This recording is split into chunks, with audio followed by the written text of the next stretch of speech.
Scott in the hearing room. Are we joining virtually? Senator Scott going once, going twice. We'll come back to him when he joins. Senator Hawley would be next. Also not in the hearing room. Are we virtual? Senator Hawley going once, going twice. We'll come back to him.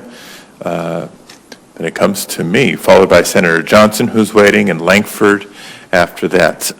So a couple items I wanted to touch on with both of you. In prior hearings to your counterpart nominees, I've had a chance to ask questions generally about equity and using the budget together with policy to advance equity. We've touched on what it means in the COVID context, in the climate change and environmental justice context, in the context of housing and homelessness and others. So the question actually I wanted to prioritize for today is one that speaks more towards management and leadership.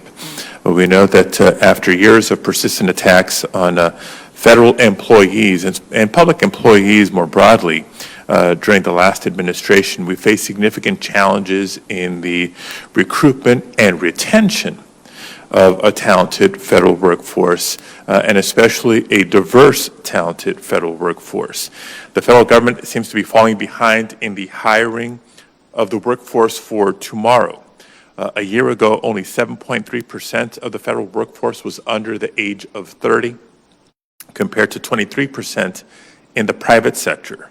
Add to that the recognition both by number and percentage of federal employees, particularly at the senior levels, upper management and leadership, that are eligible to retire in the next decade. Right? It begs the question, are we prepared to do the proper succession planning to maintain that continuity of leadership throughout federal government? And couple with that, the need to promote diversity. It seems to remain an obstacle across the federal workforce. People of color are overrepresented in entry-level positions, but severely underrepresented in senior-level and career senior executive service positions. Federal agencies must take meaningful, proactive steps to recruit the workforce of the future while promoting diversity, equity, and inclusion. So, question for both, for you, Ms. Young, and for Mr. Miller. What can we do? What ideas and commitments can you commit to leverage the funding process to improve the recruitment of a young, diverse cohort of professionals? And also, what can we do to further strengthen the morale of our current workforce to help on the retention side of things? Senator Padilla. Mr. Miller. Thank you for the question and commend you for focusing on this issue. Successful organizations require talented, diverse, highly engaged teams.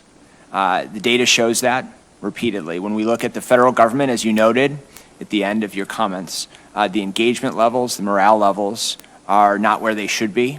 The opportunity to serve our country is a privilege, and the federal workforce is filled with dedicated, talented individuals, and we need to empower them to fully do their jobs. First, I think you noted this, but we do need to broaden the sources of recruitment into the federal government, including by inspiring more people to serve. This includes a focus on diversity and inclusion. It also includes a focus on technical talent. We need to look at any bottlenecks in the system to bring people in, and it's something that in my role, if confirmed as Deputy Director for Management, I would be willing to work with you and excited to work with you and members of this committee on, work closely with OPM, with the CHICO Council, the Chief Human Capital Officers Council across federal agencies, to make sure we're empowering, lifting up, engaging with, and skilling our federal workforce for our needs today and tomorrow. Okay. Ms. Young? I'd like to add, I agree with everything Jason has stated. From my experience, I started the government as a presidential management fellow. I was lucky to find a brochure in a dean's office in New Orleans. Turns out, if you were on the East Coast in a school, you know all about this program, not so much from other parts of the country. I think we have to do a better job of where we recruit around the country. I think people will travel, they will serve their country, they just don't know a lot of opportunities exist. I think we can go to community colleges. We need to expand where we go look for talent and do a better job. And we certainly need to do it in these areas we are having trouble recruiting in the technology place. Not everything is about money, and I think people are motivated to serve their government, but we certainly can't create hurdles. And we've heard, I've experienced it where you go look for a job on USA Jobs, and it's not the easiest to do. So I think we need to, as Jason said, remove hurdles from serving in addition to improving our recruitment processes. Okay. Thank you both for that. With the less than 2 minutes I have left, wanted to tee up another question, allow for you, both of you to respond to a dynamic that was raised earlier in the hearing, and that is the wisdom or strategy behind supporting states at this time when some seem to be hurting more than others by the COVID-19 pandemic from an economic impact standpoint, and some states experiencing what, in my view, is a false surplus. I can speak to California, my home state, but I imagine others that made significant mid-year cuts in the 2019-2020 fiscal year at the outset of the pandemic and adopting 2020-2021 fiscal year budgets that were frankly doomsday budgets, not knowing the depths of the recession. Some states have been buoyed by incredible performance in the stock market, right? Wall Street record highs, Dow Jones record highs, while at the same time I see record lines at food banks and COVID testing sites. So can you just speak to some of the dynamics that you would take into consideration as we act on the wisdom of supporting states at this difficult time? Thank you, Senator. You're absolutely right. There are some states who saw this coming, took some drastic steps, but we certainly cannot use those baselines. There has to be an explanation why there are certain people being overly left behind in this pandemic, and state budgets.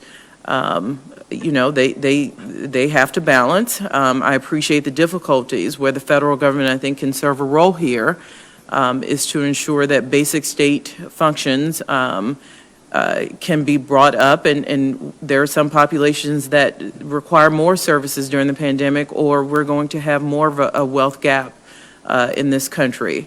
So more investments are needed. I look at the homeless, the needs of the homeless. I don't think anyone can argue that we were doing too much or enough to fix the homeless situation. Maybe we should use the COVID pandemic to do better. And we saw that population was at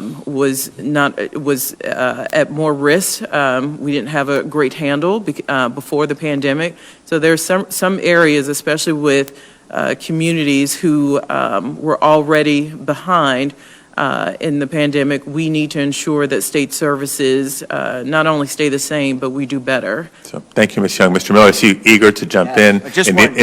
In the interest of time, let me just say that it'll be an ongoing conversation. In closing, let me just acknowledge that some of the cuts, drastic actions taken by states included deep cuts to the social safety net, number one, but also to state employees, both staffing levels as well as wages and salaries. So that's not lost on me, and to the extent that we can help restore those baseline of services, I think that would serve us well.